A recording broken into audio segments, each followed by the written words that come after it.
They say the devil doesn't come in a red cape. He comes as everything you've ever prayed for. For me, that devil was Eddie. I met him on Hinge across an ocean, an accidental match that felt like destiny.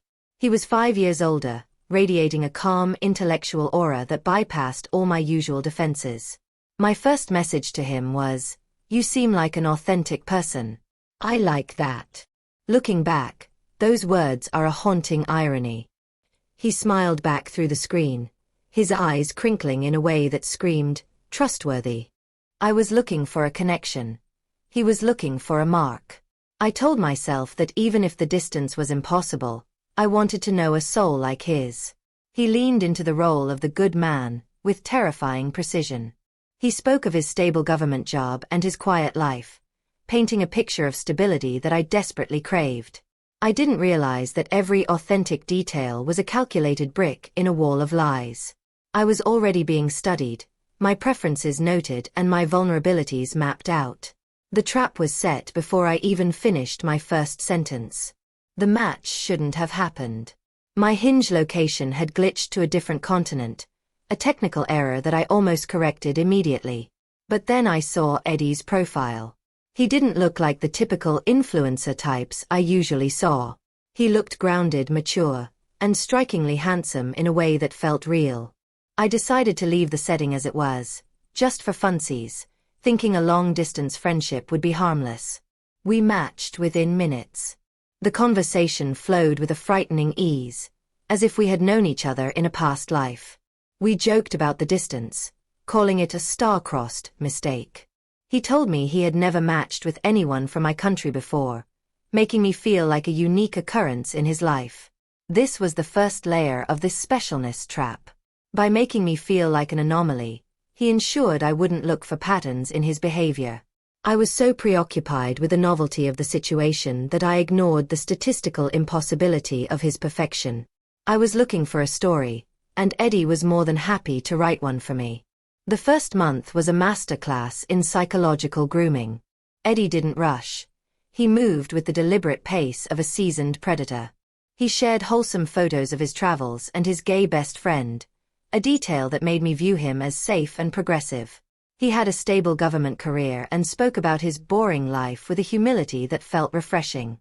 Every detail he shared was a green flag, designed to lower my guard. He wasn't the type to be out clubbing. He preferred brunch, bowling, and gaming.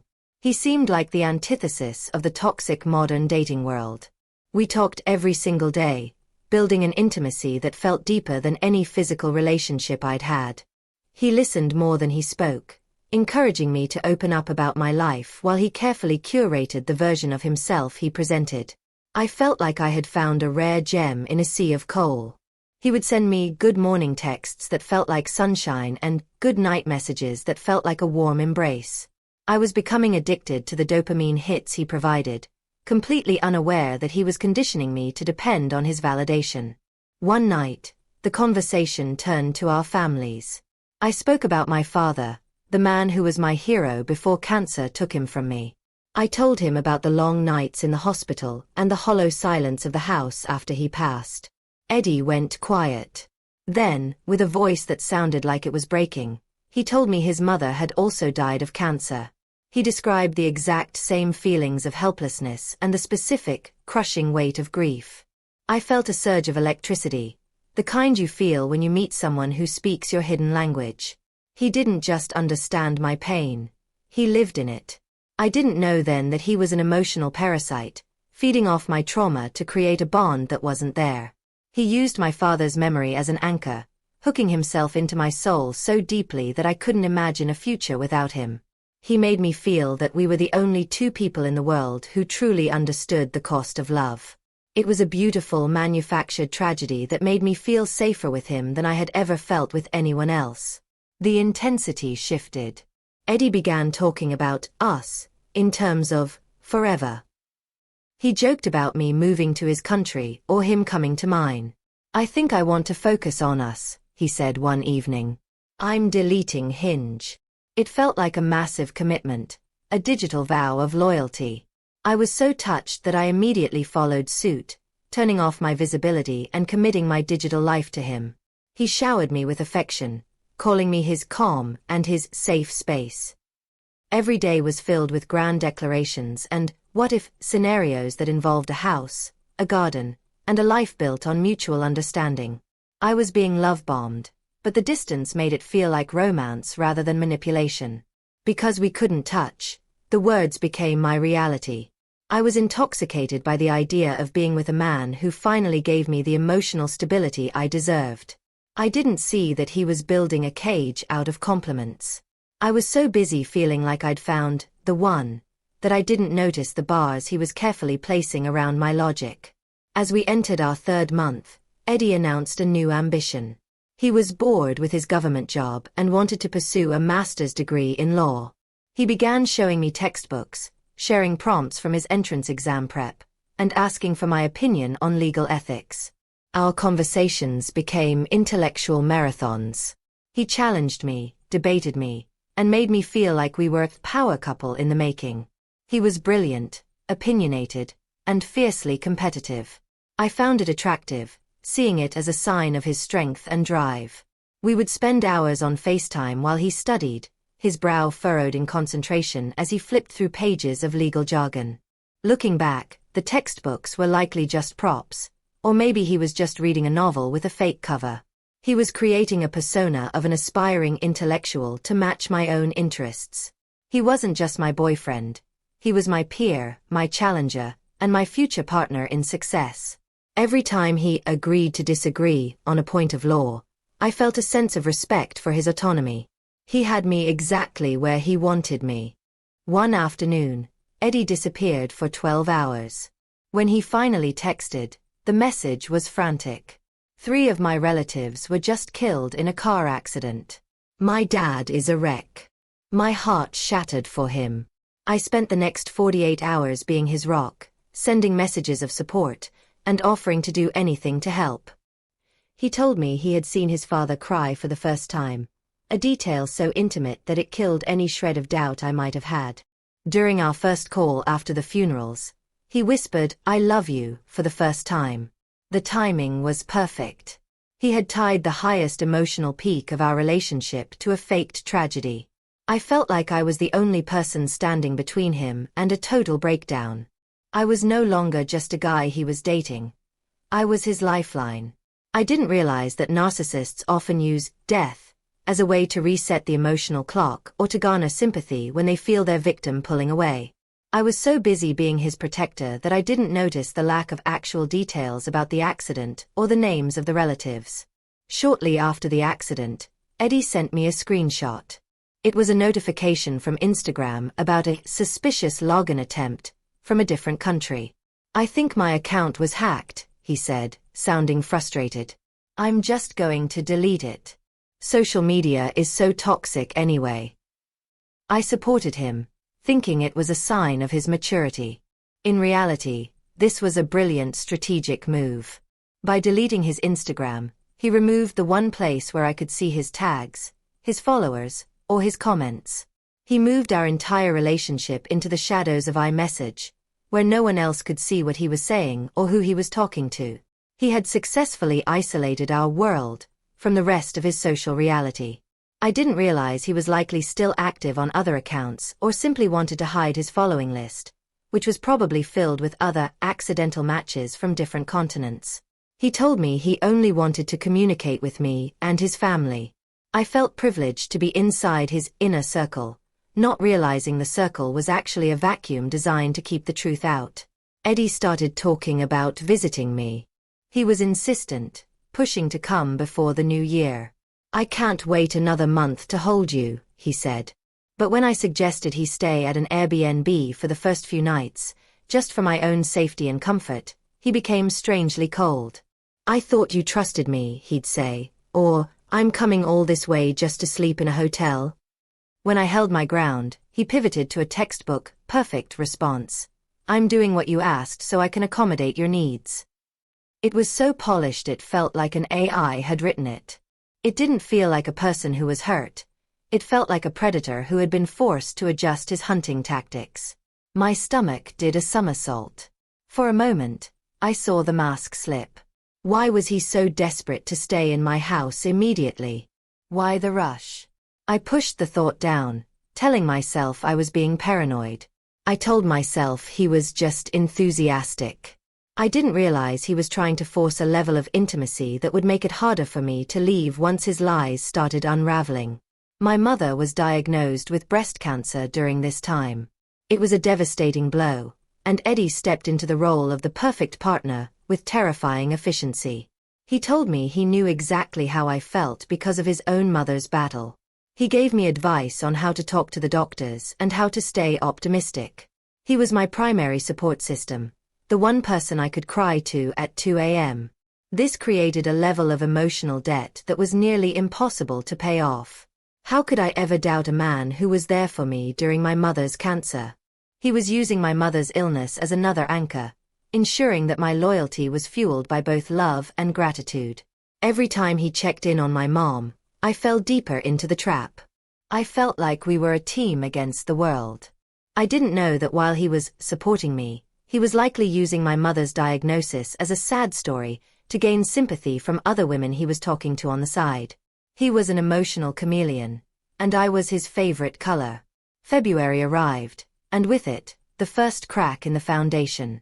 I had asked Eddie if he wanted to call on a specific Saturday. He was unusually quiet, leaving me undelivered for hours, something he never did. When he finally replied on Sunday morning with a cheerful good morning, I felt a pit in my stomach. 2 hours later, he sent a long, rambling text. "I'm depressed," he wrote. "I need to focus on myself. I can't do this right now. I wish you the best." Just like that, 6 months of forever vanished into a text message. He wouldn't answer my calls. He wouldn't reply to my questions. It was a discard, in the truest sense of the word. I was left spinning, trying to understand how the man who wanted to buy us a house could disappear during my exam week. I was crushed, blaming myself, wondering what I had done wrong. I spent days in bed, unable to study, staring at his last seen status. I didn't know then that the Saturday silence was actually him spending a weekend with another soulmate he had groomed. I couldn't sleep. The depression excuse didn't sit right with me. My gut was screaming that there was more to the story. One night, fueled by a mix of desperation and intuition, I went to Reddit. I typed his full name and his city into the search bar. I expected to find nothing. Instead, I found a thread that had been active for years. My heart didn't just sink, it felt like it had been ripped out through my throat. There, in black and white, was the real Eddie. The thread was a warning to others. It detailed his history as a serial cheater, a pathological liar, and a narcissist who used fake tragedies to manipulate his partners. There were allegations of him knowingly spreading STDs and photoshopping medical results to prove his purity. One user described the exact same dead relative car accident story he had told me. Another mentioned his mother's cancer, being his go-to lie for sympathy. I sat in the dark, the blue light of my phone screen illuminating the death of the man I thought I loved. He wasn't a person. He was a recurring character in a nightmare. The shock turned into a cold, sharp focus. I became a digital detective, scouring every platform for mention of his name. I found a TikTok that had gone viral months earlier, where a woman detailed her experience with a predatory male narcissist who fit Eddie's description perfectly. I started reaching out to the girls who had commented on the Reddit thread. I wanted proof. I wanted to know if I was just another number in his body count of victims. At first, no one replied. I began to wonder if the thread itself was a lie, a crazy conspiracy, just like he would eventually claim. Then, a message popped up from a girl who claimed to be the best friend of Eddie's only known ex-girlfriend. She was cautious, telling me to be careful. "Eddie is the devil," she said. "He will make you think you're the crazy one." She confirmed that Eddie's mother was alive and had never had cancer. The accident never happened. The government job was a temporary contract he'd lost months ago. The law degree was a total fabrication. Every word he had ever spoken to me was a calculated lie. I couldn't contain it. I sent him a lengthy message, detailing everything I had found. I called him out on the cancer lies, the fake relatives, and the Reddit thread. I ended it by saying, "I'm glad you didn't get to touch me with those filthy hands. I'd need to burn my skin off." I expected him to block me. Instead, he replied instantly. He was calm, dismissive, and eerily detached. "You can believe whatever you want," he said. "My family knows who I am. If I had done those things, I'd be in jail." He pulled the crazy ex card, claiming a disgruntled former lover had spent years trying to ruin his reputation. He sounded so reasonable, so victimized by the rumors, that for a split second, I actually wavered. He told me he missed me. He apologized for the breakup, saying he was just overwhelmed by the stress of the fake rumors. He even asked if I wanted to try again. This is the moment I'm most ashamed of. I wanted to believe him. I wanted the monster to be a myth. I told him I'd think about it. I was at my absolute lowest point. The trauma bond was so strong that even with the evidence in front of me, I desperately wanted to believe my sweet boy was still in there. I gave him a second chance, but with conditions. "I don't trust you," I said. "You have to rebuild it." Eddie leaned into the role of the reformed man. He shared his live location with me 24/7. He was an open book, answering every interrogation with a practiced patience. He would call me while he was at home, showing me his surroundings to prove he wasn't with anyone else. It felt like he was genuinely trying. I didn't realize that a narcissist sharing their location is just a way to make you stop looking elsewhere. He was likely using a second phone or simply inviting people over while he was home. I was so focused on his loyalty that I didn't notice he was still hiding his social media activity. He had me back in the vacuum, and I was grateful for the air he was allowing me to breathe. A month into our reconciliation, I saw a new comment on a TikTok about narcissistic behavior. It was from a girl in Eddie's city. I messaged her, and this time, the response was immediate. "Are you talking about Eddie?" she asked. She sent me a folder of screenshots. They weren't just messages. They were photos. Photos of Eddie at a restaurant with another girl, taken only 3 days earlier. There was a photo of him holding a bag of takeout at the girl's apartment door. The timestamps matched the exact hours Eddie had been home alone, talking to me on the phone. The physical evidence was undeniable. I felt a wave of nausea so intense I had to sit on the floor. He had been looking me in the eye over FaceTime, telling me he loved me, while he was preparing to spend the night with another woman. It wasn't just cheating. It was the absolute lack of a conscience. He was a hollow shell of a human being, a black hole that consumed everyone he touched. I sent him the photos. I didn't write a paragraph. I didn't scream. I just sent the images of him with the other girl and wrote, "You're pathetic." Then I waited. I expected another crazy explanation or a frantic apology. Instead, there was deafening silence. He didn't reply for a week. He didn't even try to lie. When the truth is that concrete, a narcissist has no move left but the silent treatment. They only fight when they think they can gaslight you. When the evidence is irrefutable, they simply move on to the next victim. A week later, he sent a cowardly text. "I'm sorry for avoiding you. Take care." No confession. No explanation of why he used my dead father's memory or my mother's illness to tie me to him. Just a dismissive, "take care." He was done with me because I was no longer a useful source of attention. I had seen behind the curtain, and to him, that meant I no longer existed. I was just a discarded prop in the movie of his life. I spent the next month in a state of hyper-awareness. I realized that everything he had ever told me was a mirrored version of my own life. He used the dead mother story because he knew I'd lost my father. He used the law degree because he knew I valued intelligence. He was a shapeshifter who became whatever his victim needed him to be. Then, I saw the final insult. He unblocked me on Instagram. Not to talk, but to show me. He had a new account, and it was filled with photos of his new soulmate. He was taking her on trips, introducing her to his dad, and posting the same green flag captions he had once sent to me. He wanted me to watch him replace me. He wanted me to see that his perfect life was continuing as if I had never happened. It was a deliberate attempt to trigger my insecurities, to make me feel like I was the problem. I realized then that he didn't just want to date me. He wanted to destroy my sense of reality. I sat with a burning urge to message the new girl. I wanted to send her the Reddit thread and the TikToks. I wanted to save her from the psychological torture I had just endured. But I hesitated. I knew how Eddie worked. He had already pre-framed me. He had undoubtedly told her about his crazy, obsessed ex from another country, who was stalking him. If I messaged her, I would only be fulfilling the role he had scripted for me. She wouldn't believe me. She would only feel more protective of him. I realized that a narcissist's greatest weapon is the smear campaign.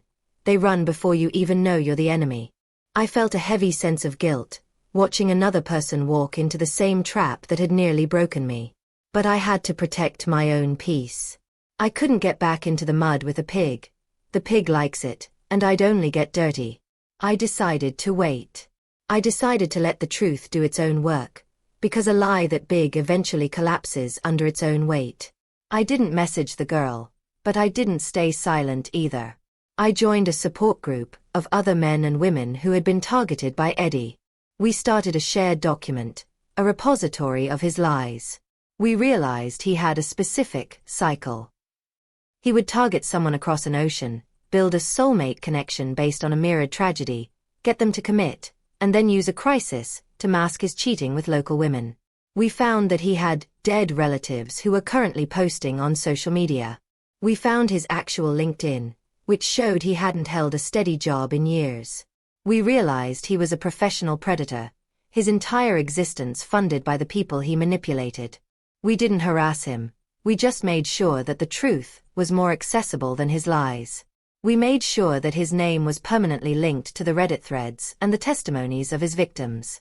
We were the silent witnesses to his destruction.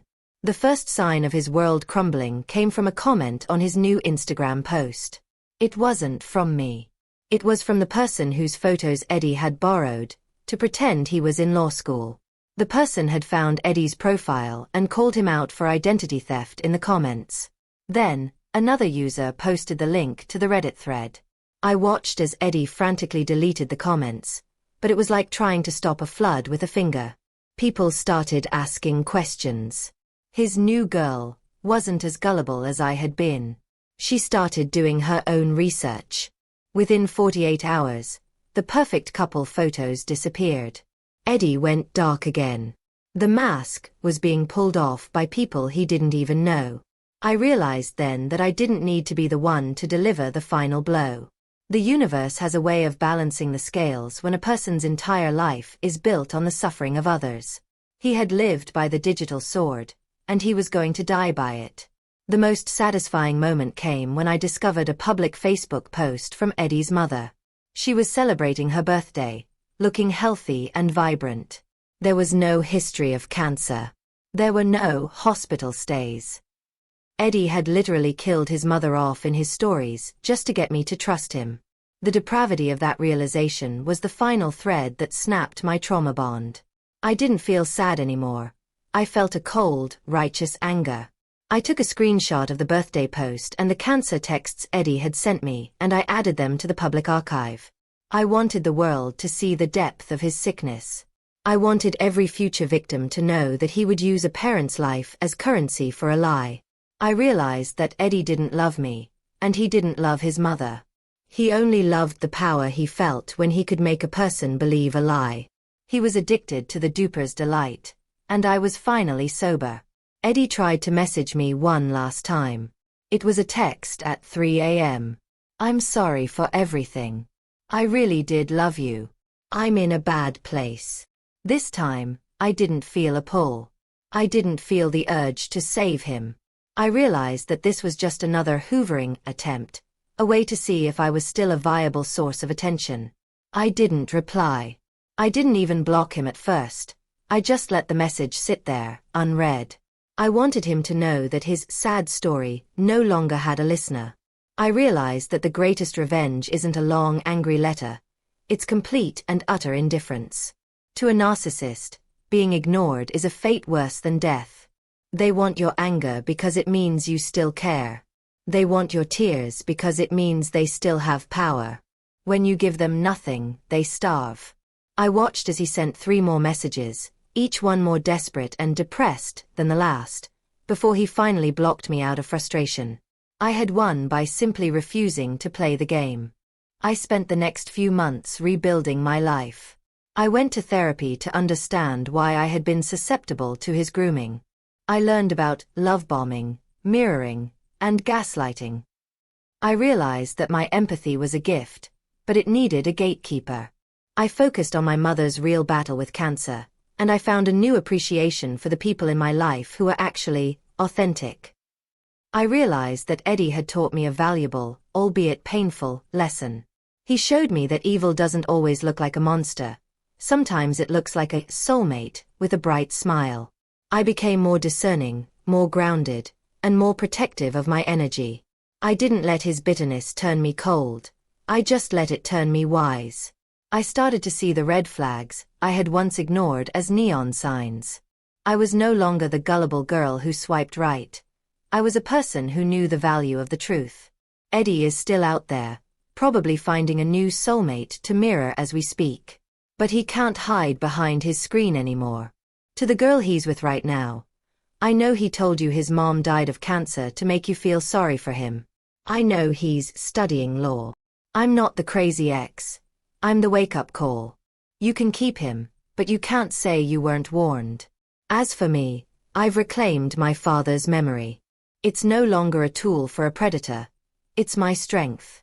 I've learned that the most powerful thing you can do to a narcissist is to stop reacting and start reflecting.